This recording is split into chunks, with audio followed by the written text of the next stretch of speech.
अस्सलाम वालेकुम नाज़रीन, मेहरान टीवी सां गॾु मां आहियां सरदार अली लाखो। असां सां गॾु साथ मुंहिंजी न्यूज़ एंकर प्रिया। सभ खां पहिरियों हिकु नज़र हेडलाइंस ते। कानून ऐं इंसाफ़ बाबति गॾियल पार्लिमानी कमेटी जे इजलास में 27वीं आईनी तरमीम ते गौर। नई तरमीम तहत सदर खे ताहयात छूट जो मामलो बि गौर हेठि आयो।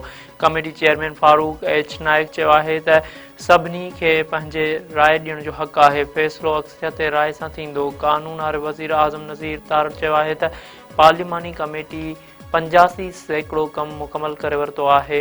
MQM, ANP ऐं BAP जी तजवीज़ुनि ते बि अञा ॻाल्हाइणो आहे। उमेद आहे त अॼु कम मुकमल थी वेंदो। बलूचिस्तान जी सीटुनि में इज़ाफ़े ते ॻाल्हि ॿोल थियणु घुरिजे। वज़ीर आज़म 27वीं तरमीम में छूट वारी शिक वापसि वठण जी हिदायत करे छॾी। शहबाज़ शरीफ़ चयो आहे त उहा तरमीमी शिक काबीना खां मंज़ूर थियल मसूदे में शामिल न हुई। चूंडियल वज़ीर आज़म यकीनन कानून ऐं अवाम जी अदालत में जवाबदेह आहे। पंहिंजे बयान में वज़ीर आज़म वधीक चयो आहे त कुझु लीगी सेनेटरनि उहा शिक सेनेट जे मसूदे में शामिल कई। सेनेटरनि खे फौरी तौर ते उहा शिक वापसि वठण जी हिदायत करे छॾी आहे। मुखालिफ़ धुर पारां 27वीं आईनी तरमीम ख़िलाफ़ मुल्क गीर तहरीक हलाइण जो ऐलान। महमूद ख़ान अचकज़ई अलामा राजा नासिर अब्बास चयो आहे त एहतिजाजी तहरीक हलाइण खां सवाइ को रस्तो नाहे। इदारनि खे मफ़लूज कयो वियो आहे। दिफ़ा वज़ीर ख़्वाजा आसिफ़ चयो आहे त आईनी तरमीम अंगारे या अरबा जे ॾींहुं क़ौमी असैम्बली में पेश कई वेंदी। इतिहादनि खे कुझु नुक़्तनि ते एतिराज़ थी सघे थो जिन ते ॻाल्हियूं थी सघनि थियूं। ख़्वाजा आसिफ़ वधीक चयो आहे त आईनी तरमीम सां सूबनि जे ख़ुदमुख़्तियारी मुतासिर न थींदी। 27वीं तरमीम क़ौमी असैम्बली मां अक्सरियत सां पास थियण जी उमेद आहे। पाकिस्तान ऐं तुर्किया पारां इलाइक़े ऐं आलमी मामलनि ते ताउन जारी रखण ते इतफ़ाक़। वज़ीर आज़म शहबाज़ शरीफ़ ऐं तुर्क सदर तैयब एर्दोग़ान विच में बाकू में मुलाक़ात में फील्ड मार्शल सैयद आसिम मुनीर ऐं अज़रबैजान जो सदर बि मौजूदु हुआ। ॿ तरफ़नि लाॻापनि जो जाइज़ो वरितो वियो।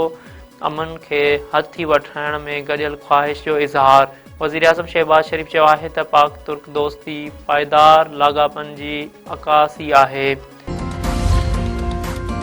मीरबुखास वेझो स्कूल वेंदे गुम थियल शागिर्दियाणी बेदर्दी सां क़तल। बोरीबंद लाश हथ झलोरी वासण। 10 वरियनि जी आमना कुंदाणी जो दुबका शाख मां लाश मिलियो।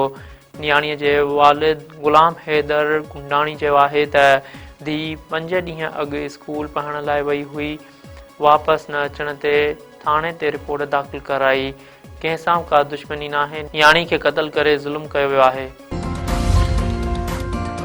कलोई वेझो नारी मुबैना तौरु फाहो खाई आपघात करे छॾियो। ॻोठ ख्वाजा अलाउद्दीन में 22 वरियनि जी कविता कोहली जो घर मां लाश मिलियो।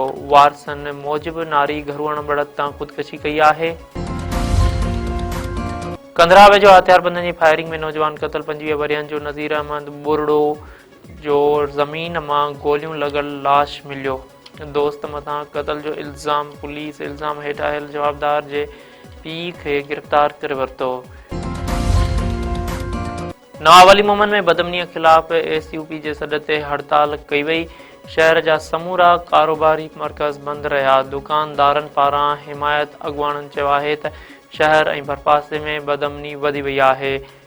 फुरथियल गाॾियूं ऐं ॿियो सामान वापसि कराए अमन बहाल करायो वञे। क़ौमी शाइर अलामा इक़बाल जो अॼु 128 जनम ॾिहाड़ो मल्हायो पियो वञे। लाहौर ऐं मज़ार इक़बाल ते गार्डन जी तब्दीलीअ वारी तक़रीब। नेवीअ जे दस्ते ज़िम्मेवारी संभाले वरितियूं। GOC लाहौर अलामा इक़बाल जी मज़ार ते हाज़िरी भरी। गार्डन पारां सलामी पेश। सदर आसिफ अली ज़रदारी पारां शाइर मशरिक़ खे जनम ॾिहाड़े ते लफ़्ज़नि जी भेटा पेश।